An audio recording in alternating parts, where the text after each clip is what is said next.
Ayan mga bro, so update tayo dito sa Raider 150. Yan, so bali ngayon lang dumating yung mga pyesa. Yan, nilinis na po natin yan. Dumating na yung kakabit natin na head cover. Yan, sa may display. Papalitan natin ng bago.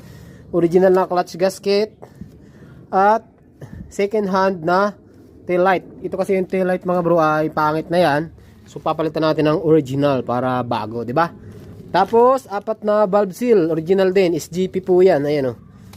Yan, original. Okay, so nakabit na natin yung block mga bro. Ngayon kakabit natin yung clutch lining. At yan, shoutout kay Uragon Works ng Balibago, Santa Rosa. Yan, kay parang MR. Yan, sa kanya galing to eh. Doon tayo nag-order kanina.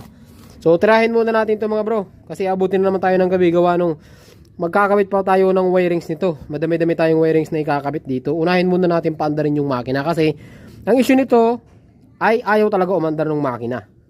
Loss compression mga bro.